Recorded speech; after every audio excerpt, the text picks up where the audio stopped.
Hi friends, ഇന്ന് ഞാൻ ഉണ്ടാക്കുന്നത് ഇൻസ്റ്റൻ്റ് ആയിട്ട് ഉണ്ടാക്കിയെടുക്കാൻ പറ്റുന്ന പാലപ്പത്തിൻ്റെ റെസിപ്പിയാണ്. അരിയൊന്നും കുതിർത്തരക്കാതെ വെറും 3/4 മണിക്കൂർ കൊണ്ട് തന്നെ നല്ല സോഫ്റ്റ് ആയിട്ടുള്ള പാലപ്പം നമുക്ക് ഉണ്ടാക്കിയെടുക്കാം.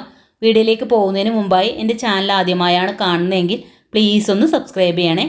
സബ്സ്ക്രൈബ് ചെയ്യുന്നതിനോടൊപ്പം തന്നെ തൊട്ടടുത്തുള്ള ആ ബെല്ലൈക്കൺ കൂടി ഒന്ന് പ്രസ് ചെയ്ത് കഴിഞ്ഞാൽ ഞാനിടുന്ന വീഡിയോസിൻ്റെയൊക്കെ നോട്ടിഫിക്കേഷൻ നിങ്ങൾക്ക് ലഭിക്കുന്നതായിരിക്കും. അപ്പോൾ നമുക്കിതെങ്ങനെയാണ് ഉണ്ടാക്കണേന്ന് നോക്കിയാലോ. അപ്പോൾ അതിനായിട്ട് ഒരു ബൗളിലേക്ക് 2 കപ്പ് അരിപ്പൊടി ചേർത്ത് കൊടുക്കാം. 250 ml കപ്പിൽ 2 കപ്പ് അരിപ്പൊടിയാണ് ചേർത്ത് കൊടുക്കുന്നത്. ഇടിയപ്പത്തിനും പത്തിരിക്കൊക്കെ എടുക്കുന്ന വറുത്ത അരിപ്പൊടിയാണ് കേട്ടോ ഞാൻ എടുത്തിരിക്കുന്നത്. ഇനി ഇതിലേക്ക് 2 കപ്പ് വെള്ളം ഒഴിച്ചു കൊടുത്തിട്ട് നന്നായിട്ടൊന്ന് മിക്സ് ചെയ്തെടുക്കാം. 2 കപ്പ് അരിപ്പൊടിക്ക് 2 കപ്പ് തന്നെ വെള്ളം ഒഴിച്ചു കൊടുത്തിട്ട് വേണം മിക്സ് ചെയ്തെടുക്കാൻ.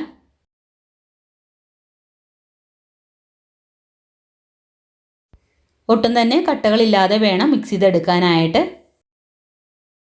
ഇതിപ്പോൾ നന്നായിട്ട് മിക്സ് ചെയ്തെടുത്തിട്ടുണ്ട്. ഇനി നമുക്കിത് മാറ്റി വെക്കാം. അതിനുശേഷം മിക്സിയുടെ വലിയ ജാറെടുത്തിട്ട് അതിലേക്ക് ഒരു 1/2 കപ്പ് ചിരകിയ തേങ്ങ ചേർത്ത് കൊടുക്കാം.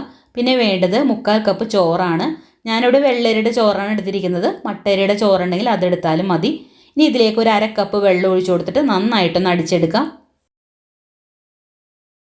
ഇതിപ്പോൾ നന്നായിട്ടൊന്ന് അരച്ചെടുത്തിട്ടുണ്ട്. ഇനി ഇതിലേക്ക് നമ്മൾ ആദ്യമേ വെള്ളം ഒഴിച്ച് മിക്സ് ചെയ്ത് വെച്ച അരിപ്പൊടി ഉണ്ടല്ലോ, അത് ചേർത്ത് കൊടുക്കാം. മുഴുവനായിട്ട് ചേർത്ത് കൊടുത്തതിന് ശേഷം അപ്പത്തിന് ചെറിയൊരു മധുരത്തിന് വേണ്ടിയിട്ട് 2 ടേബിൾ സ്പൂൺ പഞ്ചസാര ചേർത്ത് കൊടുക്കുന്നുണ്ട്.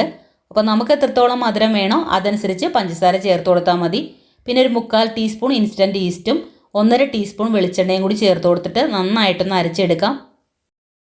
നന്നായിട്ട് അരച്ചതിന് ശേഷം അത്യാവശ്യം വലിപ്പമുള്ളൊരു ബൗളിലേക്ക് വേണം കേട്ടോ ഒഴിച്ചു കൊടുക്കാനായിട്ട്. കാരണം ഇത് പൊങ്ങി വരാനുള്ളത് കൊണ്ടാണ്. ഇനി ഇതിലേക്ക് ആവശ്യത്തിനുള്ള ഉപ്പും കൂടി ചേർത്ത് കൊടുത്തിട്ട് മിക്സ് ചെയ്തെടുക്കുന്നുണ്ട്. അപ്പോൾ ഉണ്ടാക്കുന്നതിന് തൊട്ട് മുമ്പായിട്ട് ഉപ്പ് ചേർത്ത് കൊടുത്തിട്ട് മിക്സ് ചെയ്തെടുത്താലും മതി. നമ്മളിതിലേക്ക് ഈസ്റ്റ് ചേർത്ത് കൊടുക്കുമ്പോൾ ഫ്രഷ് ആയിട്ടുള്ള ഈസ്റ്റ് വേണം എടുക്കാനായിട്ട്. എന്നാലാണ് അപ്പോൾ നന്നായിട്ട് പൊങ്ങി കിട്ടുള്ളൂ.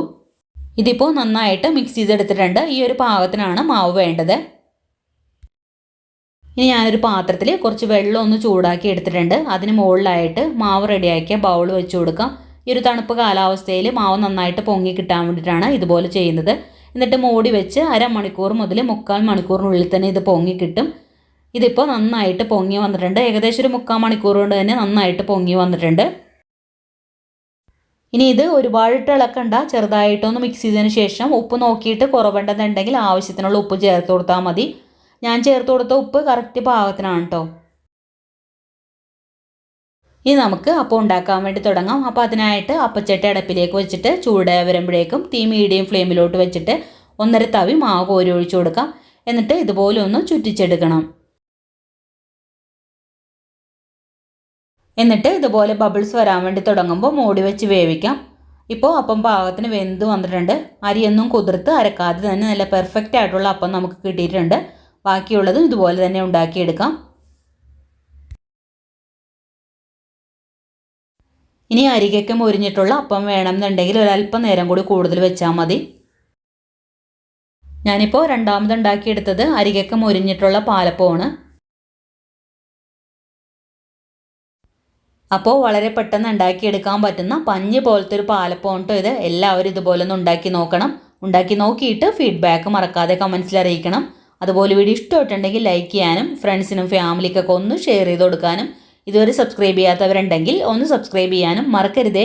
അപ്പോൾ അടുത്ത നല്ലൊരു വീഡിയോ ഇട്ട് വരാം. Thank you for watching.